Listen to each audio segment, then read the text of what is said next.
ಯಾರು ಸ್ಪೋರ್ಟ್ಸ್ನೊಳಗೆ daily participate ಮಾಡ್ತೀರಿ, ಯಾರು ಓದಿನೊಳಗೆ ಮುಂದಿದ್ದೀರಿ, ಅವ್ರಿಗೆ ಸಂಬಂಧಪಟ್ಟದ್ದೆಲ್ಲ ಅವ್ರು ಅದನ್ನು ಹಂಚ್ಕೊಳ್ಳುವಂಥದ್ದಲ್ಲ. ಅರ್ಥ ಆಗುತ್ತಲ್ಲ ಶಬ್ದ? ಈ ಹೇಳುವಂಥ ಶಬ್ದ ಅವ್ರನ್ನ ಬಿಟ್ಟು ಸ್ವಲ್ಪ ಕಾಲೇಜ್ ಆಗ್ರಿ, ಸ್ಪೋರ್ಟ್ಸ್ನೊಳಗೆ ಅಚೀವ್ಮೆಂಟ್ ಮಾಡಿರಿ, ಓದಿನೊಳಗೆ ದೊಡ್ಡವರಾಗಲಿ, ಕಾಲೇಜ್ ಮುಗಿದ ಎಲ್ಲಾದರೂ ಅಪಾಯಿಂಟ್ ಆಗಲಿ, ಬದುಕನ್ನು ಕಟ್ಕೊಂಡ್ರೆ ನಂಬಿದ್ರೆ ಬೇರೆ ಉದ್ದೇಶ ಏನೂ ಇಲ್ಲ. ಬರ್ತಾ ಬರ್ತಾ ಪರ್ಫಾರ್ಮೆನ್ಸ್ ಭಾಳ ಕಡಿಮೆ ಆಗ್ತಾ ಇದೆ. ಅದರಿಂದ ಏನೂ ನುಕ್ಸಾನ ಆಗೋದಿಲ್ಲ. ಎಲ್ಲರಿಗೂ ಅವರು ಸ್ಯಾಲ್ರಿ ಇದೆ, ಸುಮ್ಮನೆ ಬಂದು ಸಿಗ್ನೇಚರ್ ಹಾಕಿದರೂ ನಮ್ಮ ಅಕೌಂಟಿಗೆ ಸಂಬಳ ಜಮಾ ಆಗುತ್ತೆ.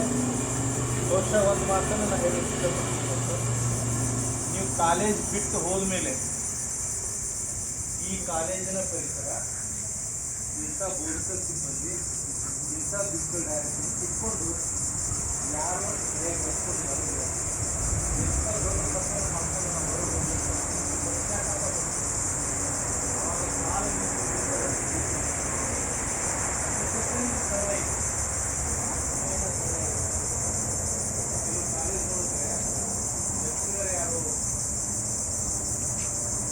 ಯಾರು ಗಂಟೆ ಯಾರು ಬಂದರು, ಯಾರು ಹೋದ್ರು, ಯಾರಿಗೆ ಅರಿವು, ಅದು ನಮ್ಮ ಮಹಾವಿದ್ಯಾಲಯದಾಗಿಲ್ಲ.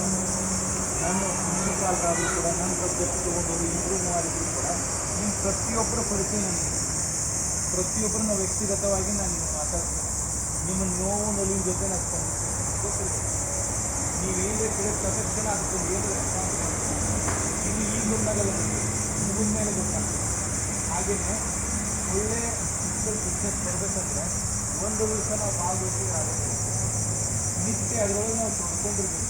ಸಾಧನೆ ಮಾಡೋರಿಗೆ ನಿತ್ಯ ಪರಿಶ್ರಮ, ನಿತ್ಯ ಅಭ್ಯಾಸ ಏನೇ ಇರಬೇಕು. ಒಲ್ಮೆ ಮಾಡ್ಕೋಬೇಕನ್ನೋದಾದರೆ ನಿತ್ಯ ಪ್ರಾಕ್ಟೀಸ್ ಇದ್ರೆ ಮಾತ್ರ ಸಾಕು.